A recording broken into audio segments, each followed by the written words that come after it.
Hello, I'm Ted Pike. Every year, thousands of pilgrims come to this place, Palestine, to discover their spiritual roots. Yet today, it is not just the religious. Mankind in general is turning its attention toward this land. Most of us realize that if World War III erupts, it could begin right here in a collision between Arab and Jew. What are the causes of this conflict between Arab and Jew, a conflict which never seems to go away? Before Zionist settlers came here around the turn of the century, this region was not particularly known for strife.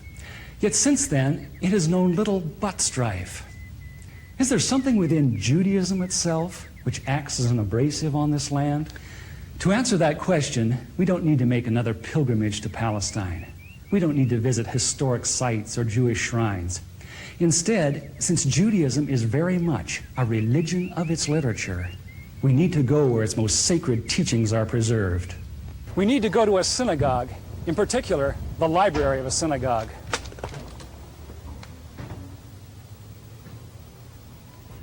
In every synagogue library, we find hundreds of books, but there are a few which tower above the rest in authority.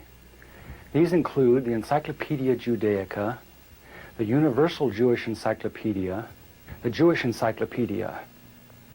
In the oldest of these, the Jewish Encyclopedia, we encounter fascinating new perspectives on the inner teachings of Judaism, perspectives which are well known to most religious Jews, but unknown to Christians. Most Christians believe that the Judaism of the Old Testament is very similar to Judaism today. Yet the Jewish Encyclopedia, in its article on Judaism, says modern Judaism and the Judaism of the Old Testament are very different. It says that after Nebuchadnezzar conquered Judah in the 6th century BC and led the Jews to distant Babylon, the Jews were faced with challenges to their faith they had never before experienced. Ever since the time of Solomon, the religion of Israel had centered around the magnificent temple in Jerusalem with its sacrifices and rituals. The question now became, how could one be a true Jew in a very foreign, even hostile environment? The need arose for a certain class of lay priests called scribes or sopherim to interpret the law in this new setting and make it workable. In time, these scribes became what the New Testament calls the scribes and Pharisees, the greatest legal authorities of Israel for all ages. The Pharisees said there were really two inspired revelations to the Jews. There was the written law of Moses received atop Sinai, but there was also the oral tradition acquired by 70 elders who came to the base of the mountain but were forbidden to proceed farther. The Pharisees said that these 70 elders, or Sanhedrin, received a much more extensive and profound revelation than Moses, a revelation which was never written down, yet took precedent over the written law. When Jesus came on the scene, his reaction was to bitterly denounce this counterfeit tradition. Christ said the Pharisees, by their tradition, had made the law of God of none effect. He considered the Pharisees the most dangerous leadership Israel ever had. In 70 AD, Jerusalem was destroyed by the Romans. Although Jewish sects such as the Sadducees now disappeared, the Pharisees emerged with even greater power over the Jewish people. The Jewish Encyclopedia describes the new role of the Pharisees. With the destruction of the temple, the Sadducees disappeared altogether, leaving the regulation of all Jewish affairs in the hands of the Pharisees. Henceforth, Jewish life was regulated by the Pharisees. The whole history of Judaism was reconstructed from the Pharisaic point of view. Pharisaism shaped the character of Judaism and the life and thought of the Jew for all of the future. In 135 AD, all Jews were expelled from Palestine. The Pharisees led most Palestinian Jews in a mass migration back to Babylon. The majority of Jews were already in Babylon and had been since the time of Nebuchadnezzar 600 years earlier. Yet around 140 AD, Babylon became the acknowledged land of refuge for world Jewry. For another 1,000 years, Judaism flourished in Babylon under the leadership of the Pharisees. Great academies of the rabbis were established and thousands of new laws formulated. There, those same Pharisees who killed Jesus Christ remained the undisputed rulers of Judaism. In Babylon, the Pharisees codified their oral traditions into the Babylonian Talmud, the written form of that oral tradition which Jesus so bitterly rebuked. The Talmud reveals how deep was Israel's apostasy. In her beginning, God gave the Hebrews the loftiest, the most upright literature and ethics the world has ever known. Yet when they turned their backs on him, they produced the Talmud, a work which has aptly been called a monument to human folly. The Talmud also helps us understand the basis for Christ's unflattering descriptions of the Pharisees. Jesus described the Pharisees as hypocrites, children of hell, blind guides, whited sepulchres, full of dead men's bones. He even described the Pharisees as children of their father the devil, a murderer from the beginning. The Talmud confirms Christ's words. In the Talmud, in Treatise Sanhedrin, an extensive passage describes the right of the Pharisee to kill anyone, just as long as he did so indirectly. As one of dozens of examples, the Talmud tells us that if one bound his neighbor and he died of starvation, he is not liable to execution. In such an indirect manner, the Pharisees also killed Christ. Manipulating the Romans to actually wield the spear and sword, the Pharisees claimed, as their descendants do today, that since the Romans were the direct cause of the death of Christ, it is the Romans, not the Jews, who are guilty. Christ also called the Pharisees adulterers, an adulterous generation. The Talmud provides generous loopholes for adultery. It says the penalty for adultery does not include sex with a minor, the wife of a minor, or the wife of a heathen. The Talmud also encourages seduction of unwed adolescent girls called designated bondmaids. But it's important how such rapes are performed. With the designated bondmaid, one is guilty only in the case of natural connection, but not in the case of perverse connection. The Pharisees reasoned that rape in a perverted manner is outside the jurisdiction of the law. Normal rape, however, was punishable. In Babylon, sexual perversion of every kind had been a way of life for millenniums. The Pharisees were deeply influenced by such practices. In 3 of the major treatises of the Talmud are found extensive passages which give legal endorsement to seduce and marry 3-year-old baby girls. In fact, many of the greatest rabbis of the Talmud, including Simeon ben Yochai, upheld this privilege. Today in Israel, thousands of Jews go to Meron every year to venerate the memory of Simeon ben Yochai, one of the most respected rabbis in the history of Judaism. In one of dozens of endorsements of child sex, Simeon ben Yochai said, "A proselyte under the age of 3 years and a day is permitted to marry a priest." Agreeing with ben Yochai, the great rabbah said, "When a grown-up man has intercourse with a little girl, it is nothing, for when the girl is less than this, 3 years and a day, it is as if one put the finger into the eye." The footnote to this passage says, "As tears come to the eye again and again, so does virginity come back to the little girl under 3 years." The same section confirms that sexual activity with small boys is in the same category. The intercourse of a small boy is not regarded as a sexual act. In addition to adulterers, Christ, in the story of the Good Samaritan, portrayed the Pharisees as racial bigots, too self-righteous to respond to the suffering of one who was not a Jew. It is true, because of the wickedness of the Canaanites, which included sodomy and infant sacrifice, Israel had been commanded by God to be harsh in her treatment of the inhabitants of the land. God made it clear that the Canaanites were not simply to be avoided, but destroyed. By the time of the New Testament, this method of preserving God's kingdom by separation and the sword had become obsolete. God no longer made a racial difference between men. But the Pharisees were unfazed by God's new agenda. The Talmud was finally written down nearly 5 centuries after Christ, yet its critical, even homicidal attitudes toward Gentiles might have been lifted out of the book of Joshua. However, the quickest way to grasp the Talmudic view of Gentiles is not directly from the Talmud, but from the Jewish encyclopedias.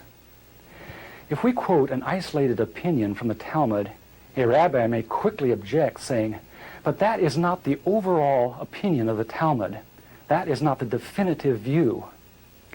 What the Jewish Encyclopedia provides us is a definitive overview of perhaps hundreds of rabbinic statements on any subject, giving us accurate summaries of what the Talmud generally teaches.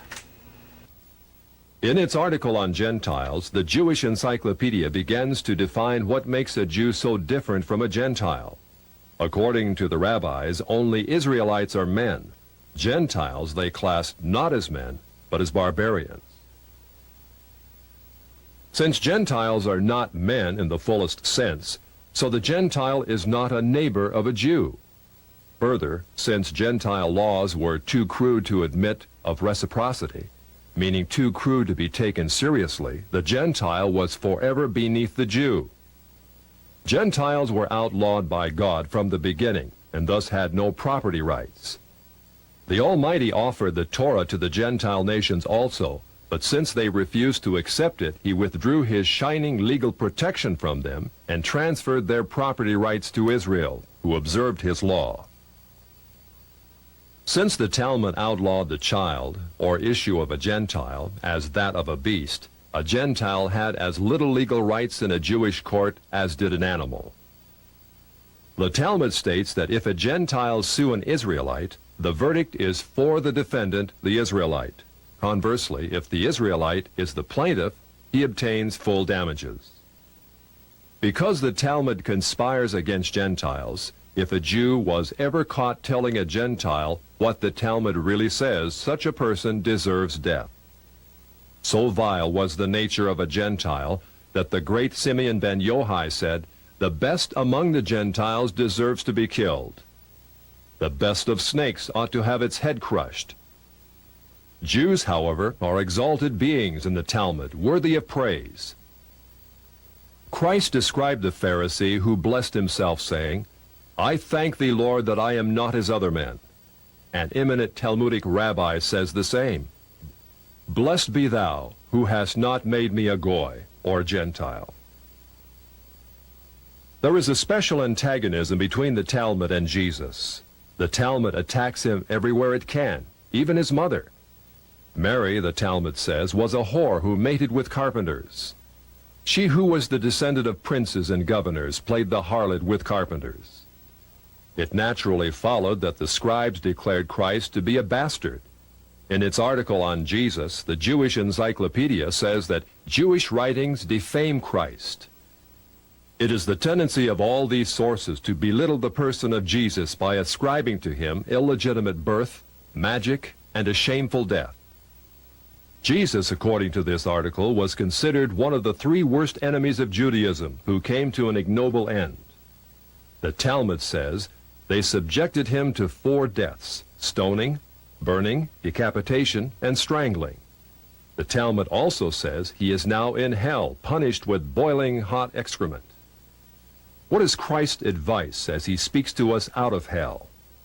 The Jewish Encyclopedia quotes Jesus as telling us above all to bless the Jews. He says, "Further their well-being. Do nothing to their detriment. Whoever touches them touches even the apple of his eye." Christians, as followers of the false prophet Jesus, also deserve death. The Jewish Encyclopedia again recaps the Talmud's position. A Gentile observing the Sabbath deserves death.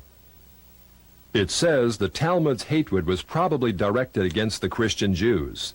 These Judeo-Christians, evasively called min, minute, or minim, were considered by the rabbis to be the most dangerous form of heretics of ancient times. The New Testament Gospels were writings which the rabbis considered more dangerous to the unity of Judaism than those of the pagans. A Talmudic rabbi said, "The writings of Christians deserve to be burned, for paganism is less dangerous than minute or Christianity." The Jewish Encyclopedia, in its article on men, continues to illustrate the Talmudic hatred of Christianity. Again, we must remember, minim usually indicates the Judeo-Christians. It was forbidden to partake of meat, bread, or wine with the Christian. Scrolls of the law, tefillin, and mezuzot written by a Christian were burned. An animal slaughtered by a Christian was forbidden food. The relatives of the Christian were not permitted to observe the laws of mourning after his death, but were required to assume festive garments and rejoice. The testimony of a Christian was not admitted in evidence in Jewish courts, and an Israelite who found anything belonging to one who was a Christian was forbidden to return it to him. The Pharisees, through their Talmud, thus gave the Jews an ethic which encouraged bigotry and isolation. But it did worse than that. It invited persecution. By the 11th century, the inhabitants of Babylon, growing weary of the self-righteousness and dishonesty of the Jews, expelled them to the west. Migrating across North Africa and Central Europe, the great majority of Jews who had lived in Babylon for almost 1,600 years now began to find their destinies in the cities of the West. Yet in coming to the West, found their Christian neighbors extremely intolerant of the antisocial deviations Jews had taken for granted in Babylon. In order to survive, it was necessary to abandon such Babylonian traditions. But that was not as easy as it sounds. For 1,000 years, the Pharisees had commanded such deviations. Most Jews could not bring themselves to defy the authority of the Pharisees. Enter one of the giants of Judaism of all time, the great Maimonides. Maimonides, a physician and philosopher, knew that no Jew who practiced Babylonian perversions could remain alive in Christian lands. He attempted to harmonize Greek philosophy with the best points of Judaism. He hoped his rationalizations would enable Jews to abandon their antisocial customs. Yet Maimonides was only partly successful. He was excommunicated by the Jewish community on the charge of making new laws. Nevertheless, his moderation and intellect did in fact temper the old Judaism of Babylon. Gradually over the centuries, Jews abandoned immoral practices of the Talmud. Such practices are not observed today. In fact, most Jews are so ignorant of the Talmud itself that they do not even know that such teachings exist within their sacred literature. Yet the fact remains that when the Jews came to the West in the Middle Ages and attempted to accommodate the Talmud to Christian society, a tremendous conflict was created. In Babylon, Judaism could be perfectly consistent with the teachings of the Pharisees because the Babylonians were immoral as well. In Christian lands of the West, it became necessary to pretend that many of those teachings did not exist. Even today, religious Jews continue to venerate the Pharisees and their Talmud as the greatest source of light that Judaism will ever know. Yet, living in Christian lands, no Jew can fully perform what the Pharisees commanded. This conflict in Jewish responsibility has created a dilemma over the last 1,000 years from which Jews in the West have not emerged. Yet even before Maimonides came on the scene in the 12th century, another dilemma was being created in Judaism far to the east. This was a dilemma not concerning the doctrines of the Jews, but over who actually was a Jew. In their articles on Khazars, the Jewish encyclopedias tell us that in the 8th century A.D., Jewish missionaries ventured north of Babylon to the land of the Khazars between the Caspian and the Black Seas. Khazaria was a vast grassland on what is now the plains of southern Russia, inhabited by a race of merchants, artisans, and warriors of Hunnish Turkish stock. About 740 A.D., the king of the Khazars converted to Judaism and made it the state religion. Incredibly, within a few centuries, the people of Khazaria convinced themselves that they were not Gentiles after all, but the physical descendants of Abraham. Thus, by the 10th century A.D., a nation of proselyte Jews thrived in what is now central Russia. During the Middle Ages, the fierce Mongols from the east and Russians from the north drove the Khazars west out of their ancient homeland. Most settled in Eastern Europe, especially Poland, where they established communities of artisans and traders.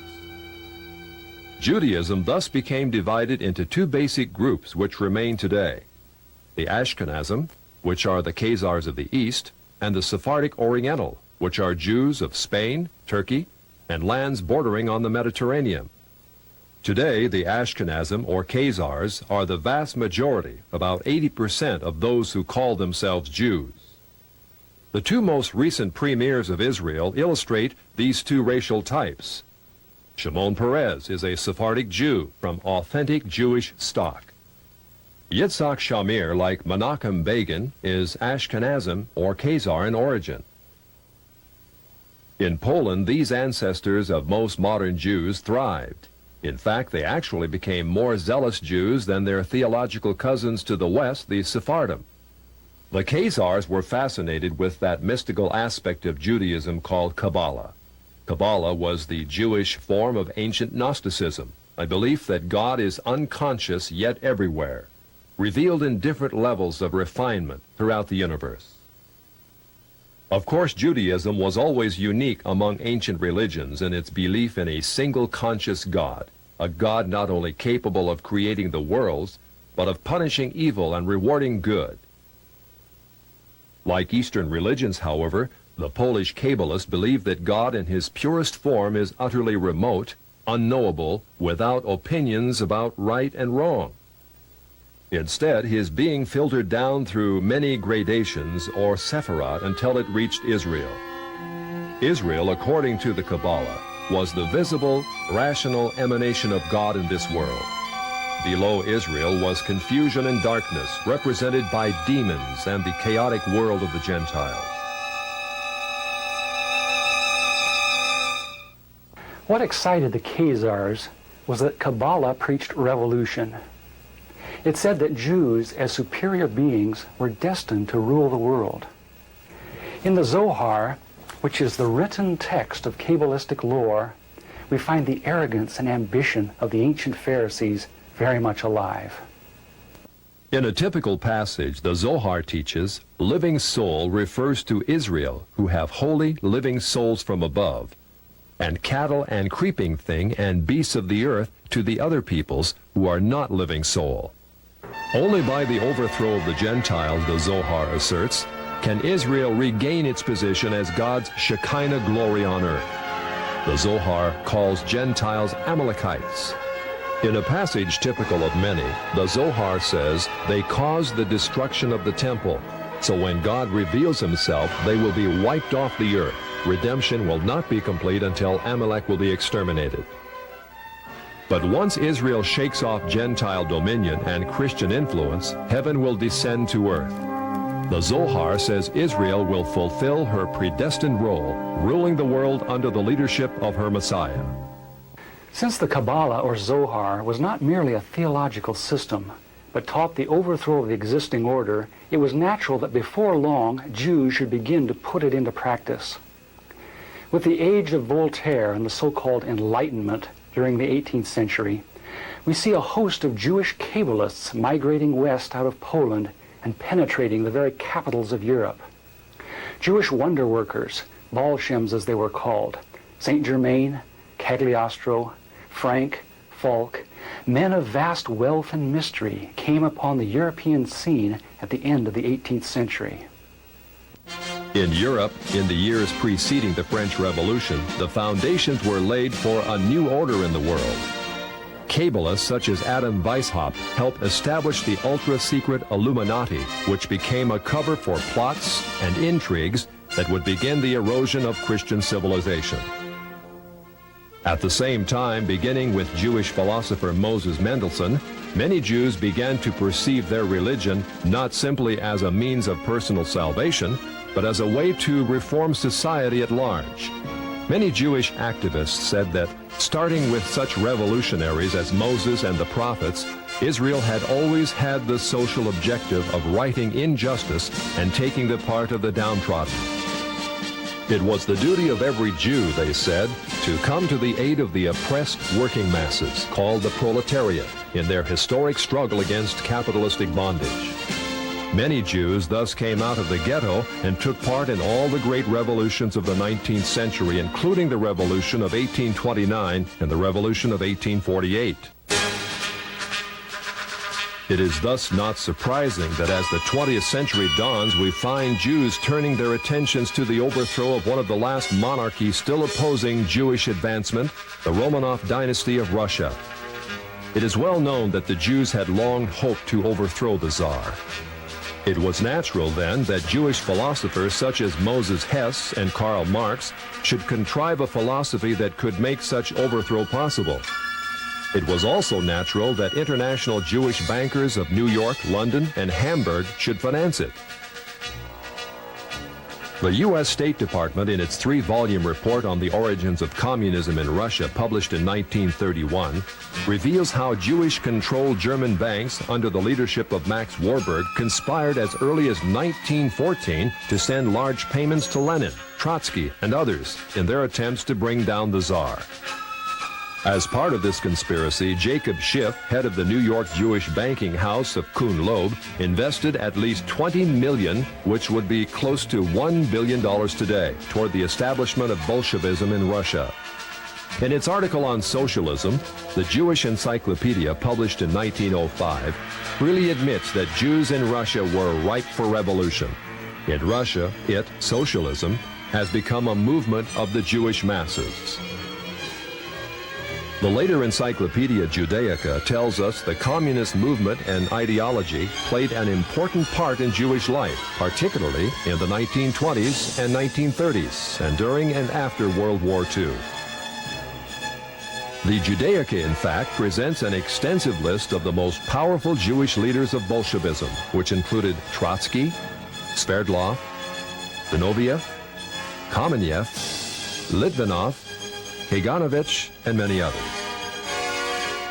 The Judaica also tells us just how many Jews filled the communist ranks. It says anti-Semitism drove the bulk of Russian Jewish youth into the ranks of the Bolshevik regime. When the White Russian patriots heroically attempted to regain their freedom from the Jews, the Judaica says compact Jewish masses were utilized by the Bolsheviks to suppress such counter-revolution. Clearly, Jews and native Russians were engaged in a death struggle over the destiny of Russia.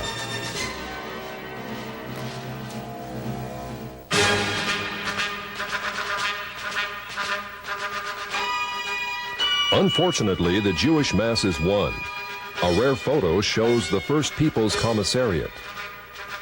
From left to right are Uritsky, Trotsky, Zinoviev, Sverdlov, and Kaganovich, all Jewish. In 1918, intelligence services of the Western powers were buzzing with reports that communism was an international conspiracy fomented by atheistic Jews. British, Dutch, American, and other intelligence reports confirmed that Jews filled the Bolshevik ranks and that as much as 75% of all Soviet commissars were Jewish. In the Illustrated Sunday Herald of February 8, 1920, Sir Winston Churchill commented on what had almost become public knowledge. There is no need to exaggerate the part played in the creation of Bolshevism by these international and for the most part atheistical Jews. It is certainly a very great one. In the decades following the revolution, the question became, how much influence do the Jews still exert on the Soviet experiment? Although many of the Jewish kingpins in Bolshevism perished in Stalinist purges in the late 30s, none other than Nikita Khrushchev gives us an eye-opening view of just how many Jews were still in the Soviet government. Speaking to a delegation of French socialists, Khrushchev admitted in 1956 the government has found in some of its departments a heavy concentration of Jewish people, upwards of 50% of the staff. Because communism has historically been top-heavy with Jews, the Soviet policy of so-called anti-Semitism, much protested by Jews in the West, may in reality be but a ploy to distract the world from communism's Jewish past. Although most Jews have indeed been removed from high-profile positions in the Soviet hierarchy over the last 30 years, still Jews remain highly favored when it comes to immigration to the prosperous West. Since World War II, more than 1 million Jews have been allowed to leave the Iron Curtain, sometimes in waves of up to 52,000 a year. This contrasts to the grim reality that if even one Gentile attempts to escape, he would be lucky to receive only 15 years in prison. Jews, then, have played an enormous role in the Soviet experiment. Yet, as the Jewish Encyclopedia, in its article on socialism, again tells us, the passion of many Jews to socialize the world was not confession.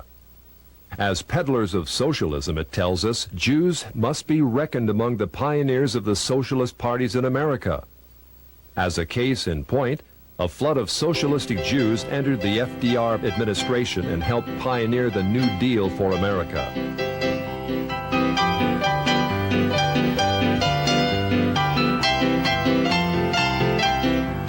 The Encyclopedia Judaica says Roosevelt's liberal policies endeared him to the Jewish community, which shared with him an overriding commitment to the welfare state. It is very significant that in letting left-wing Jews into his administration, FDR set in motion a conspiracy that was soon to have the gravest repercussions.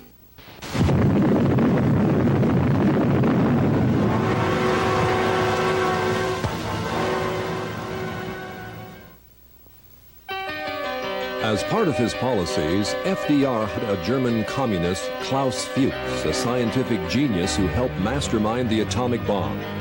Yet Fuchs also headed a ring of 8 highly influential Jews who delivered the entirety of our atomic technology to the Soviet Union in the early 1950s. They included Julius and Ethel Rosenberg, David Greenglass, Harry Gold, Sidney Weinbaum, Morton Sobel, and others. Of the 10 convicted for espionage, no less than 8 were Jewish. Later in 1957, it was discovered that the Jewish Soblin brothers delivered massive defense secrets to the Russians. They acted upon the orders of the Jewish head of the Soviet secret police, Beria. The most recent example of such treachery is the Pollard spy case, in which Jewish spy Jonathan Pollard and his wife delivered thousands of top-secret documents not to Moscow, but to Tel Aviv. All Jews, of course, are not communists, spies, or even liberals. A small minority of conservatives like economist Milton Friedman, publisher Natty Loeb, and Senator Barry Goldwater are eloquent reminders that Jews are represented on the right as well as the left. Nor should we forget that many Jews have contributed disproportionately to the good of mankind, especially in such areas as medical research, science, and the arts. Such Jews deserve our heartfelt gratitude. Never should we indict Jews as a whole for the misdeeds of some. Yet the fact remains that historically most Jews have favored the liberal agenda. Many have gone as far left as communism. For example, in the late 40s, intensive investigations by the U.S. Justice Department revealed a disproportionate number of Jews in the American Communist Party. In 1949, the 11 members of the American Politburo of the Communist Party were convicted. 6 were Jews. In 1951, the second-string Politburo was indicted. Of 21 arrested, 14 were Jewish. Also in 1951, 15 top West Coast communists were indicted. 6 of the 15 were Jewish. Target flight, break left. During the Vietnam conflict, while American boys died by the tens of thousands, Jews dominated the communist New Left in America. The Encyclopedia Judaica says the New Left included a disproportionate participation of Jews in the leadership and sometimes also in the ranks. It continues, Jews have been active in the United States in all radical movements, socialist and communist, old left and new. On almost every major campus in which the New Left was active, Jews were prominent in the leadership. Typically, they formed between a third to more than half the leadership and members. Jews also dominate the American Civil Liberties Union, a left-wing front which has tirelessly opposed such fundamental values as prayer in the schools, effective criminal prosecution, even the Pledge of Allegiance. The ACLU has been the subject of frequent congressional scrutiny. As early as 1931, a special congressional investigating committee prophetically described a role which has become all too familiar in recent years. It claims to stand for free speech, free press, and free assembly. But it is quite apparent that the main function of the ACLU is to attempt to protect the communists in their advocacy of force and violence to overthrow the government. Today, the ACLU is led by Jewish National Director Ira Glasser, the 5th national director in its history. According to a 1977 ACLU survey of membership, 27.3% of ACLU leaders were Jewish, 21.4% of members. The feminist movement, with its agenda of free abortions and lesbian rights, also contains a lopsided number of Jews in its national leadership. The three most influential feminists, Gloria Steinem, Bella Abzug, and Betty Friedan, are Jewish radicals. Jewish producer Norman Lear also heads People for the American Way, the liberal antagonist to Jerry Falwell's Moral Majority. People for the American Way videotapes every broadcast of national TV evangelists in hopes of ruining their ministries. Why does such Jewish-led radicalism prosper? Largely because the television media promotes it. And who owns the media? In its article on television, the Encyclopedia Judaica reveals that the big three television networks are Jewish-founded and controlled. David Sarnoff founded NBC in 1926. CBS was founded under the presidency of William S. Paley, also Jewish. ABC was an outgrowth of the NBC network, and another Jew, Leonard Goldenson, became its president. Gentiles usually occupy the visible out-front positions, but each of the three networks remain under Jewish influence or control. According to the famous Lichter-Rothman poll of 104 top-level media executives, published in Public Opinion magazine, Jews also dominate the lower levels of network broadcasting. Although Jews constitute less than 3% of the American population, a whopping 59% of TV executives surveyed were Jewish. The Encyclopedia Judaica, in its article on motion pictures, paints a similar picture of Jewish control of the movie industry.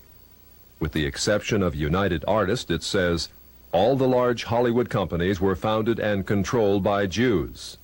The largest of all entertainment monopolies, MCA, called the Octopus because of its domination of the entertainment industry, was likewise founded and controlled by Jews, such as Jules Stein, Lou Wasserman, and Taft Schreiber. In its article on publishing, the Judaica presents lists of dozens of the largest publishers in America owned or controlled by Jews. In the Lichter-Rothman poll, it was found that 97% of media leaders surveyed favored abortion on demand, 86% favored hiring homosexuals as teachers, 57% believe that adultery is not wrong, and so on. Clearly, the liberal bias of the Jewish-controlled TV networks is indisputable. Jews are also rapidly gaining control in Congress. In 1976, there were virtually no Jewish political action committees. In 1986, there were more than 70 Jewish PACs. In 1972, there were 2 Jewish senators and 12 Jewish representatives in Congress. In 1986, there were 8 Jewish senators and 30 Jewish representatives. In 1986, more than 50% of the budget of the Democratic Party was paid for by Jews, with Jews paying 25% of the Republican budget. As our study in the synagogue library reveals, there does exist a tendency toward Jewish domination of our society. Where is all this headed? The Right Honorable Winston Churchill wrote, "It may well be that this same astounding race may at the present time be in the actual process of producing another system of morals and philosophy as malevolent as Christianity was benevolent, which, if not arrested, would shatter irretrievably all that Christianity had rendered possible. It would almost seem as if the gospel of Christ and the gospel of Antichrist were destined to originate among the same people." Can it be that such pervasive Jewish control which we are seeing today is but the harbinger of even greater Jewish control to come? In the book of Revelation, a great harlot is described ruling the world, riding on a horned and headed beast. Throughout the Old Testament, Israel was described as a harlot, the mother of spiritual whoredom among the nations. Is the harlot of Revelation actually Israel riding upon her false Messiah, the Antichrist? Today, many believe Israel is on the road to the fulfillment of the prophecies of Isaiah. A great Jewish temple is being planned. A priestly class called the Kohanim is being readied. Ritual sacrifices are being studied. Truly, prophecy is being fulfilled in an amazing way, yet not in the happy way that most of us would like to believe. In Israel today, effective Christianity is outlawed. If a Christian were to walk through any town in Israel passing out New Testaments, he could be sentenced to prison for 5 years. Israel is not moving toward Christ. She is moving toward her false Messiah, Antichrist. In Antichrist, Israel hopes to find all the worldly power and glory which Jesus denied her, but she will not find it. As the Bible teaches, the great harlot Israel will be thrown from the back of the beast. The beast, with his 10 Confederate military leaders, will gore and burn her with fire. This is what the Bible calls the Great Tribulation, or time of Jacob's trouble, a time when Israel, who thought she could rule the world, will experience unprecedented agony and judgment for her sins. Since the Bible tells us that Israel is on the road to judgment by God, what should be our attitude toward her? St. Paul tells us that Jews are indeed enemies of the gospel, yet enemies who are beloved for the sake of a remnant which shall one day be revealed. Israel is like the prodigal son, inheritor of a glorious destiny. But she is also rebellious. Like the prodigal son, she must be humbled, not by us, but by God. Someday, out of the great tribulation, a remnant of Jews will look upon him whom their fathers pierced and will plead for his forgiveness. The dry bones of Jewish unbelief will be resurrected. Jewish branches will be grafted back into the vine, which is Christ, Israel's true Messiah. Israel will become as much of a blessing as she was once a curse unto the nations. But there have always existed those who cannot see the big picture, who cannot wait for God to finish his controversy with Israel on his terms. Throughout history, movements have erupted which have attempted to solve the so-called Jewish problem in the most direct way.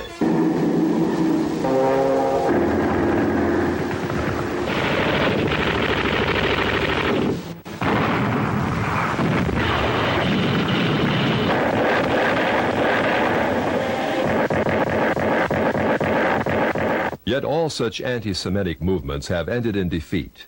Defeat because they refused God's terms and instead resorted to violence and slander, elevating themselves to racial superiority and debasing Jews as racial degenerates. Anti-Semites have become loathsome to all mankind.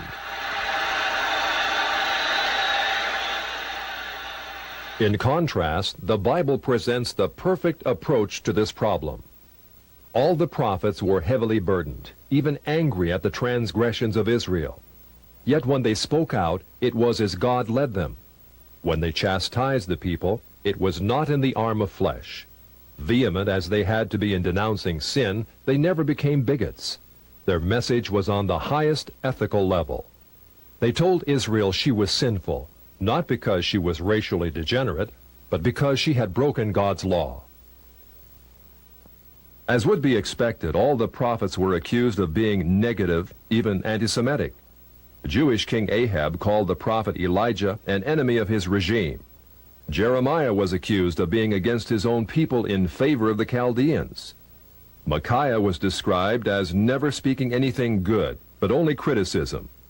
Even Christ and the apostles were called enemies of the Jews, yet they spoke out.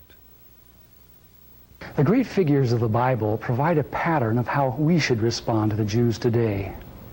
The prophets and apostles preached the good news to Israel, yet they were very wary, very realistic concerning rabbinic deception.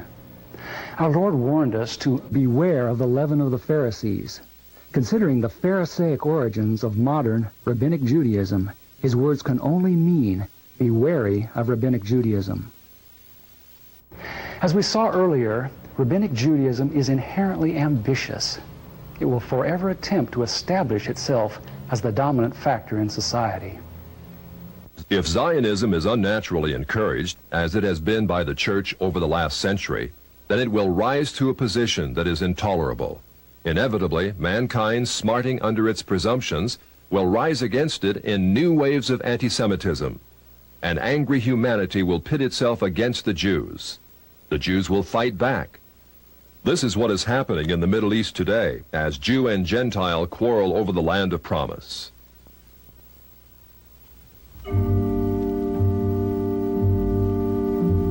Who owns this land? In her beginning, God promised that through the physical people of Israel, a spiritual blessing, Jesus Christ, would be given to the world.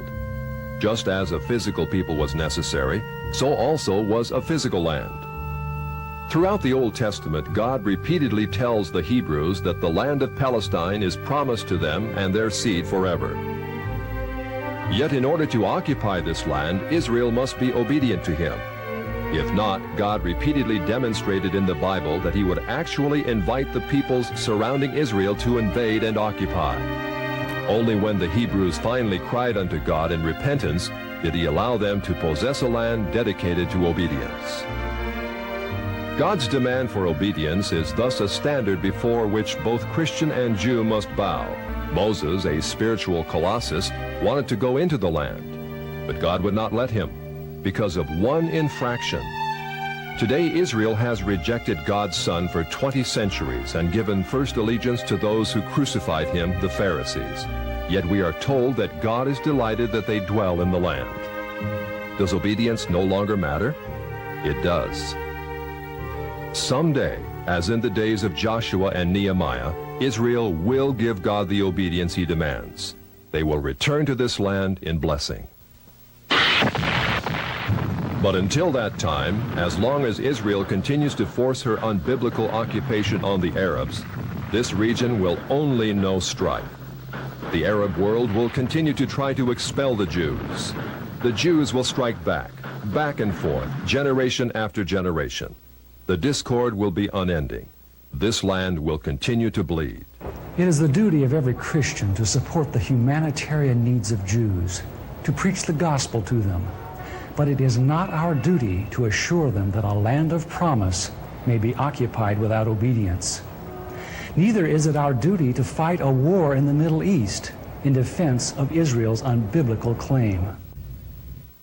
It is time we return to God's law, a law as old as this land, as old as the God who gave it to the Jews. If we ignore God's requirement of obedience, we only postpone that glorious day when Israel will become what she was meant to be, a place of rest and healing to the nations. If America is to continue to possess her land of blessing, she also must return to the God of her fathers. It is true, the Bible prophesies that Jewish international control, or Babylon the Great, will gradually come to dominate the world. Yet the Bible also promises that if a nation turns to him in repentance, he will postpone the judgment he himself has predicted. God is already showing us how he can slow down the Zionist timetable. In 1982, Israel invaded Lebanon, ostensibly to destroy the PLO threat from the north. Yet in doing so, she unleashed a reign of barbarity and destruction unequaled in this decade. Not only did Israel bomb Beirut to rubble, killing thousands of civilians, but she actually encouraged the infamous Shatila massacre by providing aerial lighting for the three-day slaughter of hundreds of innocent victims. Despite the bad publicity surrounding such atrocities, Israel was confident that her massive firepower and support from America would make Lebanon her conquered colony to the north. Yet God judged Israel. Like Pharaoh in the Red Sea, he caused Israel to flounder. Today, Israel is a nation in turmoil, divided, unable to regain the respect of the world. Although Jewish power continues to increase ominously in the United States, means that God is able to slow it down, but only if we as a nation turn again to our Creator. We must repent of the national sins which have weakened our moral fiber and allowed the forces of Satan to dominate us. In a moment, we'll explain how you may educate others concerning this threat. Yet education in itself is not enough to hold back a demonically empowered conspiracy. We have to have God's power. A power which only comes through total consecration to him. The communist movement demands that every true Marxist be willing to give up everything, even his own life, for the cause. If we are to have power against the Antichrist, we must do as much. We must give our lives totally to Christ, willing to do anything, give up anything he might ask. Only by such a death to inner hidden rebellion can we really have power in the spiritual realm. Only by such sanctification can we know what it is to walk with God as true Christian soldiers, capable of action, but also of hearing the Holy Spirit's voice of love and restraint. The first step toward holding back Zionist expansion is thus national revival, a transformation of hearts that begins in each one of us and then spreads across this broad land. But just as importantly, the church in America must turn from its unconditional support of Israel. For 3/4 of a century, the church has aligned itself with bloody and arrogant men in the Middle East. In bidding them Godspeed, it has become a partaker of their injustices. Tragically, such a policy has alienated the Muslim world from the gospel. Because the church has historically ignored the plight of the Palestinians and sided with their oppressors, the Israelis, the Arab world has closed its ears to the message of Jesus Christ. In fact, by giving unconditional approval to Israel, the church, more than any other institution, has helped build up the walls of that system, which will ultimately become Babylon the Great. The church must now face the fact that Israel today is not the fulfillment of the sublime prophecies of the Old Testament, prophecies which are conditional upon obedience. Instead, modern Israel is the first stage in Satan's plan to take this world from Christ and give it to Antichrist, Israel's false Messiah, who will rule the world from Jerusalem. This scenario is borne out by none other than Prime Minister David Ben-Gurion, one of the great founders of Israel. Recorded in an astonishing article in Look magazine, Ben-Gurion predicted that a one-world system presided over by Jerusalem will be set up in the near future. All continents will become united in a world alliance, at whose disposal will be an international police force. All armies will be abolished, and there will be no more war. In Jerusalem, the United Nations, a truly United Nations, will build a shrine of the prophets to serve the federated union of all continents. This will be the seat of the Supreme Court of mankind, to settle all controversies among the federated continents as prophesied by Isaiah. Ben-Gurion's vision of Israel in dominion of the world is identical with the vision of the great harlot, ruling the nations, as given in Revelation 17. Yet it's a vision which may be postponed. If enough of God's people rededicate themselves to Him and turn from support of a system which seeks their ruin, then Zionist world control can be turned back, at least within our time. There are many practical things which each of us can do to hold back the Zionist timetable. As director of this program, my wife Lynn would like to share some of them with you. Thank you, Ted. I believe the time is past when we can be aware of these things and remain silent. Whatever the cost, we must inform others of the things that we've seen in this presentation. This includes our pastors and church leaders. It also includes our elected representatives. Members of Congress in particular are under pressure by the powerful and vindictive Zionist lobby. The Zionist lobby will ruin any member of Congress who consistently opposes it. It is vital that we assure our congressional representatives of our support if they resist unreasonable demands by Israel. At the same time, we should not give the impression that we dislike Jews or that we believe all Jews are involved in a conspiracy. Instead, we should make it clear that what we are concerned about is the general trend toward Jewish domination of our society and the problems such control creates. Letters to the editor are also an effective way to speak out and inform on issues relating to Israel. But again, in order to be printed, such letters must be moderate and well informed. In addition, Christians must stop depending on the Jewish media for entertainment and news of world events. Families should search for wholesome alternatives for home entertainment, which do not center around television. In place of Jewish news-gathering sources, a number of newspapers and newsletters are available, which bring to light many facts suppressed by the Jewish press. To help you inform others, the National Prayer Network has provided some of the most effective tools available today. The first is the video you have just seen. When shown to Bible studies, churches, and civic groups, this documentary has an unmatched record for educating your friends and neighbors. In addition, the National Prayer Network provides 3/4-inch video cassettes of the Other Israel video for airing on cable TV stations nationwide. Every major city in America contains at least one cable access station which plays video productions the public supplies.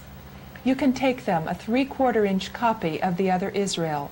If it suits their schedule, they will play it before thousands of viewers. Through ads in newspapers, church bulletins, and other means, you can publicize your own showing of the Other Israel. Also highly effective is Ted's fascinating book, Israel, Our Duty, Our Dilemma. Condensing 15 years' research in Jewish sources, this 340-page volume provides easy-to-read yet exhaustive documentation on every subject covered in this video, plus hundreds of pages of related information. This groundbreaking book has been ordered by more than 18,000 pastors in America. Dr. Everett Sullivan, defender of liberty in Nebraska, sums up what thousands have felt. This is the one book every Christian should read. In a moment, we will tell you how you may obtain the video and book. Thank you, Ellen. It's undeniable that there exists a great conflict between the forces of good and evil for control of this planet.